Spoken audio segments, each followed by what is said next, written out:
السلام علیکم ورحمۃ اللہ وبرکاتہ۔ دوستو، آج ہم پھر آپ حضرات کے لیے لے کر حاضر ہوئے ہیں قاری حنیف ملتانی رحمۃ اللہ علیہ کا بیان۔ بہت خوبصورت بیان ہے، آپ حضرات سے گزارش ہے اس بیان کو آخر تک سنتے رہیے۔ بیان اچھا لگے تو ویڈیو کو لائک کریں اور ہمارے چینل پر نئے ہو تو ہمارے چینل حافظ شان ریئیکشن کو بھی سبسکرائب کریں۔ جزاک اللہ۔ تو چلیے آج کا یہ بیان شروع کرتے ہیں۔ کیوں مسلمان کا یہ یقین ہے کہ اسی پہ زندہ رہنا اور اسی پہ مرنا، اسی میں کامیابی ہے۔ ہم سب کی یہ تمنا ہے کہ مرتے وقت بھی آدمی کے منہ سے یہی نکلے، لا الہ الا اللہ محمد الرسول اللہ صلی اللہ علیہ وسلم۔ زندگی تو زندگی، مرتے وقت سب کی یہ آرزو ہے اور تمام لوگوں کی یہ حسرتیں ہیں کہ مرتے وقت قرآن کی تلاوت نصیب ہو، مرتے وقت کلمہ طیبہ نصیب ہو، اللہ کا نام میری زبان پہ ہو جب میرا آخری وقت آئے۔ تو جب آخری وقت کی یہ تمنا اور حسرت اور آرزو ہے مسلمان کی، تو وہ زندگی میں اپنے سامنے اسلام کے خلاف کسی کفر کو کیسے گوارا کر سکتا ہے؟ بالخصوص وہ آدمی اور وہ مسلمان جو رازق اللہ کو سمجھتا ہے۔ بنیادی بات ایمان میں یہ داخل ہے کہ خدا کے سوا کسی کو رازق نہ سمجھے، کہ میرا رازق خدا ہے۔ جب بھی کسی نے خدا کے سوا کسی بندے کو اپنا رازق سمجھا، اس نے مار کھائی کہ اگر میں ایسا نہ کروں گا تو میرا فلاں کام نہیں بن سکے گا، میری نوکری چلی جائے گی، میرے بچوں کی روزی بند ہو جائے گی۔ اس کا مطلب یہ ہوا کہ وہ بادشاہ کی دی ہوئی روزی کھاتا ہے، خدا کی دی ہوئی نہیں کھاتا۔ جس کا یہ ایمان ہو، اس ظالم سے کوئی پوچھے تیری ماں کے پیٹ میں کون سا وزیر اور کون سا بادشاہ تیرے لیے دسترخوان بچھایا کرتا تھا؟ فرمایا یخلقکم فی بطون امہاتکم خلقا من بعد خلق فی ظلمات ثلاث۔ تین اندھیروں کے اندر، ماں کے پیٹ کا اندھیرا، رحم کا اندھیرا، جھلی کا اندھیرا، تین اندھیروں کے اندر تجھے کون روزی پہنچایا کرتا تھا؟ کس نے تیری خوراک کا انتظام کیا؟ کون تیرے بننے اور بگڑنے کو جانتا تھا؟ تیری ماں کو تیری اطلاع نہیں ہوتی تھی کہ تیرا کیا حال ہے، اور باپ کو تو کیسے خبر ہو جاتی؟ پڑوسیوں کو، رشتہ داروں، عزیزوں، سوسائٹی والوں کو کیسے خبر ہوتی؟ تیری بادشاہ سے کوئی شناسائی نہ تھی، وزیروں سے کوئی تیرا تعارف نہ تھا۔ ماں کے پیٹ میں تجھے روزی کھلاتا رہا۔ فرمایا یخلقکم فی بطون امہاتکم، اور خدا کی روزی ماں کے پیٹ میں رہ کر 9 مہینے تک کھانے والے دنیا میں آیا، جب جوان ہوا، نوکری کرنے لگ گیا۔ ذالکم اللہ ربکم لہ الملک، اور ظالم تجھے کیوں بات بھول گئی؟ آج بھی تو تیرا پروردگار میں ہوں۔ آج تیرا یہ عقیدہ کیوں بن گیا کہ خدا کے سوا مجھے اور لوگ کھلاتے ہیں، مجھے حکومت روٹی دیتی ہے، مجھے فلاں بادشاہ روٹی کھلاتا ہے؟ اللہ پاک فرماتے ہیں تجھے ایک روٹی تو کیا، ایک دانہ بھی دینے پہ میرے سوا قادر نہیں۔ ان تدعوهم لا يسمعوا دعاءكم ولو سمعوا مستجابوا لكم ويوم القيامة يكفرون بشرككم ولا ينبئك مثل خبير۔ جن کو تو بلاتا ہے وہ تیری سنتے بھی نہیں ہے، تیرے ہزارہ انتظامات بالکل بیکار ہو جائیں گے جب میں تجھے پکڑوں گا۔ ذالکم اللہ ربکم لہ الملک، اور تیرا پروردگار میں ہوں، بادشاہت میری ہے۔ لا الہ الا ہوا فانا تصرفون۔ معبود میں، مشکل کشا میں، تمام لوگوں کی خبر گیری کرنے والا میں، سب کا روزی رساں میں، سب کو روزی پہنچانے والا میں۔ ارے آج ہمارے عقیدے بگڑ گئے، آج مسلمان خدا کو چھوڑ کر اوروں کو اپنا رازق سمجھتا ہے، ان کے کہنے پہ ظلم کرتا ہے اور ڈرتا نہیں۔ قیامت میں یوں کہنے سے تو ہرگز کام نہیں چلے گا۔ اللہ پاک پوچھے گا تم نے فلاں آدمی کو کیوں مارا؟ جواب دے گا مجھے فلاں بادشاہ نے، فلاں افسر نے حکم دیا تھا۔ خدا کی قسم، خدا کی عدالت میں اس جواب کا کچھ بھی نہ بن سکے گا۔ اور ظلم کے اندھیرے آخر چھٹا کرتے ہیں۔ علامہ فخر الدین رازی رحمت اللہ علیہ تفسیر کبیر میں بادشاہ نوشیروان کا واقعہ لکھتے ہیں. سورہ فاتحہ کی تفسیر دیکھیں، مالک یوم الدین کی تشریح ہے. اللہ اکبر. مسلمان ہو اور نماز پڑھتا ہو تو ایک وقت میں وہ کئی مرتبہ یہ اقرار کرتا ہے الحمدللہ رب العالمین، تعریف بیان کرتا ہوں اس مالک الملک کی جو سارے جہان کو پالنے والا ہے. الرحمن الرحیم، وہ بڑا مہربان اور بڑا کریم ہے. مالک یوم الدین، ارے وہ آج بھی مالک وہی اور قیامت کا مالک بھی وہی. ایک نماز کے وقت میں کئی مرتبہ ہر رکعت میں اس سورت شریفہ کی تلاوت کی جاتی ہے، جس میں یہ اقرار ہے کہ سارے جہان کا خدا کے سوا پالنے والا کوئی نہیں، اس کے سوا مالک کوئی نہیں. جب مالک وہ ہے اور پالتا وہ ہے تو پھر اور کسی کا بیچ میں کیا چارہ آ گیا. تو علامہ فخر الدین رازی رحمۃ اللہ علیہ اپنے زمانے کے بہت بڑے مفسر اور بہت بڑے جید عالم ہیں، اہل علم حضرات جانتے ہیں. بادشاہ نوشیروان کا ایک واقعہ لکھتے ہیں جس کے بارے میں حضور صلی اللہ علیہ وسلم نے ارشاد فرمایا کہ میں بادشاہ عادل کے زمانے میں پیدا ہوا. نوشیروان اپنے ملازمین کے ساتھ ساتھ جنگل کو نکل گیا. شکار کے ارادے سے، یہ سفر کے ارادے سے. جنگل بہت طول و طویل تھا، ساتھیوں سے بچھڑ گیا اور جب ساتھیوں سے الگ ہوا تو دھوپ اور بھوک اور پیاس نے پریشان کر دیا. بڑی مشکل سے سفر کرتا کرتا ایک باغ میں جا نکلا جو اناروں کا باغ تھا. تو باغ میں کچھ دیر سستایا، چھاؤں میں آرام کیا. اس کے بعد باغبان کو تلاش کیا، مالک کو ڈھونڈا. بادشاہ ہو کر یہ نہ سوچا کہ میں یوں ہی کھانا کیوں نہ شروع کر دوں، جانتا تھا کہ نہ معلوم اس کا مالک کون ہے.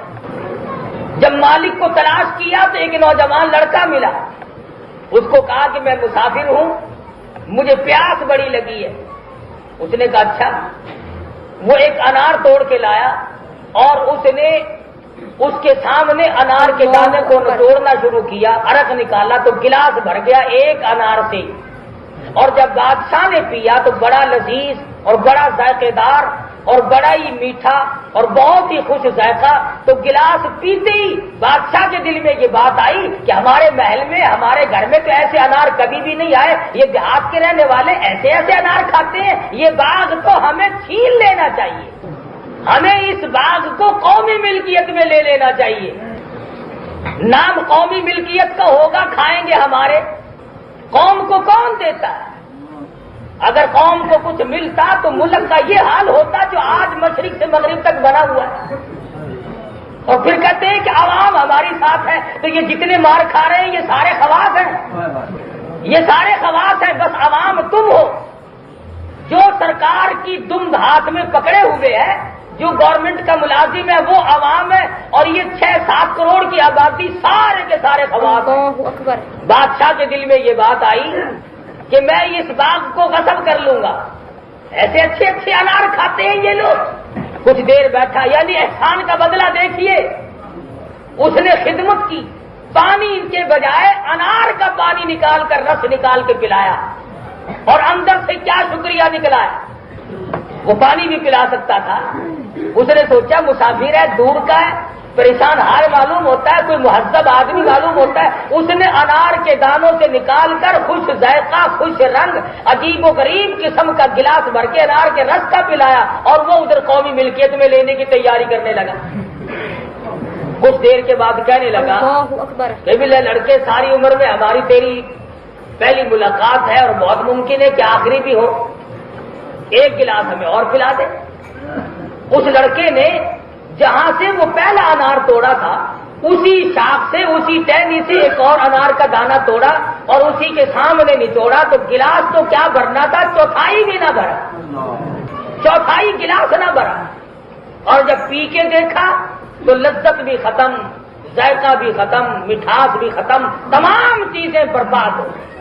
بادشاہ کہنے لگا رے نوجوان ٹھگی شروع کر دی. پہلا انار اور پیڑ کا تھا، یہ انار اور پیڑ سے توڑ کے لائے ہو، وہ کوئی تم نے اسپیشل اپنے لیے رکھا ہوا تھا جس کا رس تم نے مجھے پہلے پلایا، یہ اور ذائقہ ہے وہ اور ذائقہ تھا۔ وہ کہنے لگا قسم لے لو پیڑ تو کیا، میں نے تو شاخ بھی نہیں بدلی، اسی باغ کا انار ہے اور اسی ٹہنی کا انار ہے، یہ ذائقہ کیوں ختم ہو گیا، پھر یہ خوشبو کیوں برباد ہو گئی، پھر یہ لذت کیوں برباد ہو گئی، پھر یہ رس اتنا تھوڑا کیوں نکلا؟ اس وقت بھی ایک انار کے دانے میں سے گلاس بھر گیا تھا، اب یہ چوتھائی گلاس بھی پر نہیں ہوا، یہ ساری چیزیں کیسے ختم ہو گئی؟ نوجوان لڑکا مسکرا کر کے کہنے لگا اور تو مجھے پتہ نہیں، عالم الغیب خدا کی ذات ہے، اتنا مجھے معلوم ہوتا ہے کہ اس ملک کے بادشاہ نے ظلم کا ارادہ کر لیا ہے۔ ارے نوجوان پھر کیا ہوا؟ اس نے اگر ظلم کا ارادہ کیا تو باغ میں کیوں آ کر کے خرابی مچ گئی؟ نوجوان کہنے لگا ظلم کا اندھیرا، ظلم کا دھواں اتنا شدید ہوتا ہے، ابھی اس نے ارادہ کیا، اس کے دل کا ارادہ نکلا، باہر ہوا میں آیا اور باغ میں پہنچا، تنے تنے میں پہنچا، پتے پتے میں پہنچا، دانے دانے میں پہنچا، ارے ظلم کے اثرات دانے دانے تک پہنچ گئے، لذت بھی ختم ہو گئی، برکت بھی ختم ہو گئی، ذائقہ بھی برباد ہو گیا، مٹھاس بھی ختم ہو گیا، ظلم کا ارادہ کرتے ہی سارے جان میں فساد آ گیا۔ بادشاہ نے اپنے دل میں بڑی شرمندگی محسوس کی، انسان تھا، سوچا، فوراً اللہ کی حضور میں رویا، الہ العالمین آئندہ ایسا ارادہ بھی کبھی نہ کروں گا، ابھی تو میں نے ارادہ کیا ہے، ظلم کر گزروں گا تو کیا بنے گی، عوام کے ساتھ کیا ہوگا، خواص کا کیا بنے گا، ملک کا کیا بنے گا، آدمیوں پہ کیا حالات طاری ہوں گے، یہ تو درخت ہے، یہ تو پیڑوں کا معاملہ ہے، یہ تو باغ کا معاملہ ہے، انار کے دانے دانے میں میرے ظلم کا اثر جا پہنچا، ابھی تو میں نے کیا بھی نہیں، ارادے کا اثر یہ ہے جب کر گزروں گا تو کیا بنے گی، اس وقت کیا ہوگا جب میں ظلم پورا کر گزروں گا، ابھی تو ارادہ صرف کیا میں نے، ظلم کے لیے کسی کو حکم بھی نہیں دیا۔ بادشاہ بڑا پشیمان ہوا اور بڑا رویا اور توبہ کی، آئندہ ایسا ارادہ بھی کبھی نہیں کروں گا۔ جب ارادے سے اتنی تباہی مچتی ہے، اس قدر بربادی آتی ہے، تو ظلم کرنے کے بعد کیا حالات رونما ہوں گے، ان سے بچنے کے لیے میں ایسا ارادہ بھی کبھی نہیں کروں گا۔ ہمیشہ ہمیشہ کے لیے دائمی توبہ کی، اللہ کی حضور میں عاجزی کی، رویا، استغفار کی، اور کافی دیر کے بعد پھر نوجوان کے پاس گیا اور کہنے لگا لو اب میرا روانگی کا وقت آ گیا، اب میں تجھ سے رخصت ہونا چاہتا ہوں، اگر تیری طبیعت اجازت دے مہربانی کر سکتے ہو تو ایک انار نچوڑ کے اور پلا دو، اگر تیری طبیعت اجازت دے۔ چنانچہ نوجوان لڑکا اس پر آمادہ ہو گیا، کہنے لگا کوئی بات نہیں، اللہ تعالیٰ نے نعمت ہمیں دے رکھی ہے، ہم کسی کو کھانے پینے سے منع نہیں کرتے، کھانا پینا اور بات ہے، ڈاکہ ڈالنا اور بات ہے، کھا پی جتنا مرضی لے، لیکن یہ نہ سوچے کہ سارا ہی لے لینا ہے۔ نوجوان اسی کے پاس آیا اور اسی شاخ سے ایک انار توڑ کے لایا اور اس کے سامنے بیٹھ کر کے بسم اللہ پڑھ کر کے انار کا دانہ کا رس نکالنا شروع کر دیا۔ پہلے انار میں گلاس بھر گیا تھا، دوسرے انار میں چوتھائی بھرا تھا، اب انار جو توڑ کے لایا گلاس بھر کر کے بھی ابھی انار کے دانے باقی ہیں کہ گلاس رس میں پورا ہو گیا، گلاس پورا بھر گیا پانی کا، لذت بھی عجیب و غریب قسم کی، خوشبو بھی، رنگت بھی، ساری چیزیں اور آئی، اور دوسرے سے اچھا تو ہونا ہی تھا، اس پہلے سے بھی اچھا۔ جب بادشاہ نے پیا تو کہنے لگا رے نوجوان یہ کوئی خاص پیڑ تم نے رکھا ہوا ہے، یہ کوئی تم نے خاص پیڑ اپنے لیے رکھا ہوا ہے؟ وہ کہنے لگا مجھ سے قسم لے لو میں نے باغ تو کیا، پیڑ تو کیا، درخت تو کیا، میں نے تو ٹہنی اور شاخ بھی نہیں تبدیل کی، اسی شاخ سے لایا ہوں جس سے پہلے لایا تھا، تینوں انار ایک جگہ کے ہیں۔ تو بادشاہ حیران ہو کر کے کہنے لگا پہلے انار کا ذائقہ ایسا ایسا تھا اور دوسرے انار میں سے پانی بھی نہیں نکلا، رنگت بھی ختم ہو گئی، ذائقہ بھی برباد ہو گیا، لذت بھی ختم ہو گئی، اور پھر تیسرے انار میں اور خوشبو عجیب و غریب قسم کی پیدا ہو گئی، لذت بھی عجیب آئی، چاشنی بھی بڑی عجیب ہے، پانی بھی زیادہ نکلا، اس کی کیا وجہ ہے؟ نوجوان مسکرا کر کے کہنے لگا اور تو مجھے پتا نہیں، یوں معلوم ہوتا ہے کہ اس ملک کے بادشاہ نے ظلم سے توبہ کر لی ہے۔ اللہ اکبر۔ حیران ہے بادشاہ کہ میرے دل کے اثرات پتے پتے پہ پڑ رہے ہیں، اب میں نے توبہ کی تو وہ اثرات پتے پتے میں پہنچے، دانے دانے میں پہنچے، پیڑ پیڑ میں پہنچے اور باغ کے اندر سے پھیلتے ہوئے پورے جنگلات اور پورے ملک میں پھیلے۔ تو بادشاہ نے توبہ کی کہ میں آئندہ کبھی بھی کسی کی چیز لینے کا ارادہ تک بھی نہیں کروں گا۔ تو تفسیر کبیر میں علامہ فخر الدین رازی رحمۃ اللہ علیہ نے لکھا ہے کہ جب نیت کرنے سے، جب ارادہ کرنے سے بربادی یوں آتی ہے، اور جو کر گزرے اور جو کر رہے ہوں ان کے یہاں برکت کہاں سے آئے گی، ان کے یہاں خیر کہاں سے آئے گی، ان کے یہاں اطمینان کہاں سے آئے گا، ان کے یہاں امن کہاں سے آ جائے گا۔ یہ الگ بات ہے کہ ایک آدمی نہتا ہو اور ایک آدمی کچھ لیے کھڑا ہو، لیکن اس کو امن نہیں کہتے۔ یہ بھول ہے کہ کوئی آدمی یہ کہے کہ صاحب میری حفاظت تو فلاں پارٹی کر لے گی۔ کسی کی حفاظت خدا کے سوا کوئی نہیں کر سکتا۔ اور ان لوگوں کے بارے میں یہ خیال کرنا کہ صاحب یہ تو مار کھا کھو کر کے یوں ہی بیٹھ بٹھائی جائیں گے، یہ تو غلط بات ہے۔ سیدنا ابو بکر صدیق ہے سب کا رضی اللہ تعالی، اللہ اکبر، فرماتے ہیں اچانک میں ایک محلے کی طرف جا نکلا اور میں نے جا کے کیا دیکھا، ایک غریب نوجوان کو کئی آدمیوں نے زمین پہ لٹایا ہوا ہے، زمین پہ لٹایا ہوا ہے اور اس کی کمر پہ چڑھ کر اسے لتاڑ رہے ہیں۔ میں قریب پہنچا، میں نے پہچان لیا ایک کافر کا غلام، غریب دیوانہ نبی کا پروانہ ابو بکیہ صحابی ہے۔ ابو بکر صدیق رضی اللہ تعالیٰ عنہ فرماتے ہیں جب میں قریب پہنچا ابو بکیہ کے منہ پہ میری نظر پڑی، اس قدر دباؤ پڑا ہوا تھا کہ ایک بالشت زبان باہر لٹکی ہوئی تھی۔ قصور کیا ہے؟ کیوں کلمہ پڑھتے ہو کالی کملی والے کا؟ کیوں کلمے کا اقرار کرتے ہو؟ کیوں اسلام کو تسلیم کرتے ہو؟ کیوں خدا کی توحید کو بجا لاتے ہو؟ تاکہ صحابہ کرام نے کسی کے نہیں مارے، چوری کبھی نہیں کی، بلکہ صرف ان کے یہاں جرم یہی تھا کہ وہ کلمہ کیوں پڑھتے ہیں، نبی کی غلامی کا اعلان کیوں کرتے ہیں۔ اور وہی بات آج ہمارے سامنے آئی ہوئی ہے۔ ایک طرف اشتراکیت کو لایا جاتا ہے، ایک طرف لینن اور کار مارکس اور موزے تنگ جیسے کافروں کے قانون کو لایا جاتا ہے، اور ایک طرف محمد عربی صلی اللہ علیہ وسلم کے اسلام اور قرآن کو نافذ کرنے کی کوشش ہو رہی ہے۔ ہم خدا کو خدا مانتے ہیں اور یہ روس اور چائنا کے سوشلزم کے بڑے بڑے قدوں کو خدا مانتے ہیں۔ ہم خدا کی مخلوق میں سے کسی کا بنایا ہوا قانون بھی خدا کا قانون کے مقابلے میں ہرگز اسے جگہ دینے کے لیے تیار ہے۔ اور جو تجربہ یہ اب کر رہے ہیں مسلمانوں پہ 1400 سال میں ہزاروں لاکھوں مرتبہ تجربے ہو چکے ہیں، لاکھوں مرتبہ۔ علامہ شاہ عبد العزیز محدث دہلوی رحمۃ اللہ علیہ کے انگریزوں نے مشینوں کے ذریعے انگوٹھے کھینچ دیے، چھپکلی کا اوون بنا کر پلا دیا، شاہ صاحب کو کوڑ لگ گیا۔ ہم رہے یا نہ رہے نظام مصطفیٰ کو کوئی فنا نہیں کر سکتا۔ جتنے بھی نظام مصطفیٰ کو فنا کرنے کے لیے لوگوں کو مارتے ہیں، تکلیف دیتے ہیں، پریشان کرتے ہیں، خدا کی قسم یہ سب مرنے والے ہیں، سب کی موت آگے رہے، لیکن ہم مریں گے کلمہ پڑھتے ہوئے، اور یہ انہی لوگوں کا نام لیتے ہوئے مریں گے آخری وقت میں بھی جن کی وجہ سے یہ لوگوں کو مارتے ہیں۔ خدا جب حساب و کتاب مانگے گا، اللہ پوچھے گا جب دنیا سے چلے تو کیا کر رہے تھے؟ کوئی ایک کہے گا میں کلمہ پڑھ رہا تھا، دوسرا کہے گا میں کلمہ پڑھنے والے کے اوپر لاٹھیاں برسا رہا۔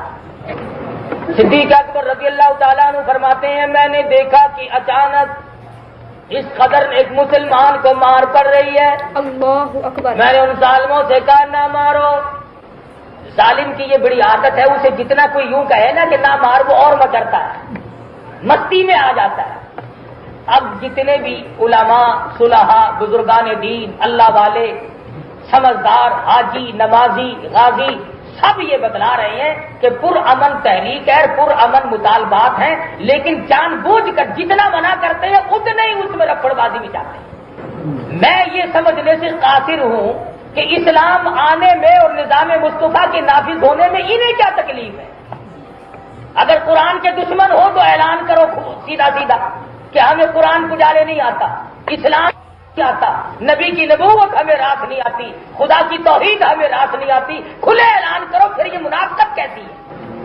سیدنا ابو بکر صدیق رضی اللہ تعالی عنہ فرماتے میں نے منع کیا نہ مارو، غریب آدمی ہے، مسکین ہے، نہ مارو. انہوں نے کہا غریب کو مارنے میں تو مزہ آتا ہے، تکڑا کم مار کھاتا ہے، تکڑا کم مار کھاتا ہے. مار تو کھائے گا ہمیشہ غریب، مار کھائے گا کمزور، مار کھائے گا مسکین، لیکن اس وقت تک جب تک کہ اس کا خالق و مالک اس کا ساتھ نہ دے، اور جب وہ ساتھ دے گا تو پھر اس کا مقابل دشمن جو ہے وہ مرا مرایا.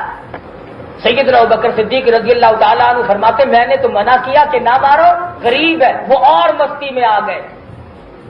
ابو بقیہ کی کمر پہ پشت پہ چھلانگیں لگانی شروع کر دی. فرماتے ہیں میں بالکل قریب کھڑا تھا، نزدیک تھا، اچانک میرے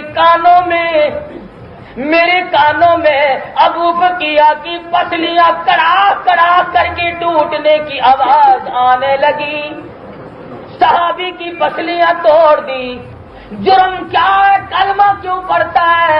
امام الانبیاء کی غلامی کیوں اختیار کی ہے؟ کالی کملی والے کا غلام کیوں بنا؟ قرآن پر ایمان کیوں لایا؟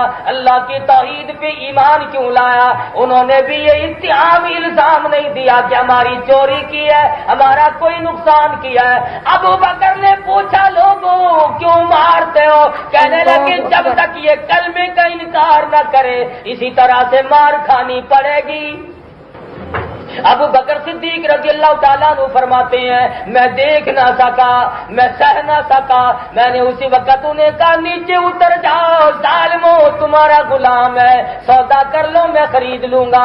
کہنے لگے ہاں یہ بات ممکن ہے کہ ہو جائے، لیکن یوں ہی چھوڑ دینا، دو راستوں کے سوا تیسرا کوئی نہیں، یا تو یہ جان سے مر جائے یا کلمے کا انکار کرے. ابو بکر صدیق رضی اللہ تعالیٰ عنہ فرماتے ہیں کہ میں نے ان سے سودا کرنا شروع کیا تو بڑی مشکل سے سودے پہ آمادہ ہوئے اور کہنے لگے ہم ابو بقیہ کے بدلے میں 200 دینار لیں گے، 200 دینار کے بدلے میں ہم اسے بیچ سکتے ہیں. ابو بکر صدیق رضی اللہ تعالیٰ عنہ فرماتے ہیں اس وقت ہمارے لیے اتنی بڑی دولت تھی 200 دینار کہ ہاتھ نہیں آیا کرتے تھے. بڑی مشکل سے میں نے کہا چلو ابو بقیہ کو میں 200 دینار میں ہی خرید لیتا ہوں. کیوں؟ اس لیے قیامت میں اگر اللہ پاک نے مجھ سے یہ پوچھ لیا ابو بکر میرے ایک مسلمان بندے کی تیرے سامنے پٹائی ہوئی اور تم اسے کھڑے دیکھتے رہے تو میں اس کا کیا جواب دوں گا؟ میرے پاس اس وقت کیا جواب ہوگا؟ دندالت اپنی جگہ پہ رہ جائیں گے. خدا بند عالم نے اگر اسی بندے کی وجہ سے مجھے پکڑ لیا تو میں ہمیشہ ہمیشہ کے لیے مارا جاؤں گا. ابو بکر صدیق رضی اللہ تعالیٰ عنہ نے خرید لیا، ظالموں کے نیچے سے نکال لیا، انہیں پیسے ادا کر دیے اور ابو بکر صدیق نے نیچے سے نکال کر زخموں کی مرہم پٹی کی اور کپڑے جھاڑے اور جلدی سی ٹھنڈا پانی کا پیالہ لا کر ابو بقیہ کو پیش کر دیا. ابو بقیہ بڑی مار پڑی ہے، کلمے کی وجہ سے بڑی مصیبتوں کا سامنا کرنا پڑا، بڑی پیاس لگی ہے، حلق خشک ہو گیا، ایک بالش کے قریب زبان باہر لٹکی ہوئی میں نے دیکھی.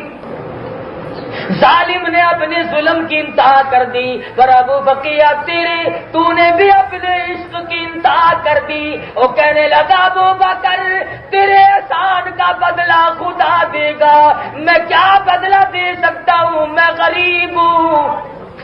میں نادار ہوں، میں مسکین ہوں، میں مفلس ہوں، میں فقیر ہوں، میں کیا بدلہ دے سکتا ہوں؟ میرا پروردگار تجھے اس نیکی کا بدلہ دے گا، پر پانی پینے کے لیے مجبور نہ کر، میں پانی پی نہیں سکتا۔ ابو بکر فرمانے لگے کیوں؟ ارے حالت خشک ہے، پیاس لگی ہے، اتنی مار پڑی ہے، 2-4 گھونٹ پانی کے پی لے۔ ابو بقیہ فرمانے لگے ابو بکر جانتے ہو کس وجہ سے مجھ پہ مار پڑی ہے، کیوں مجھے مارا گیا ہے؟ میں سرکار مدینہ کا غلام ہوں، یہی میرا قصور ہے، یہی میرا جرم ہے۔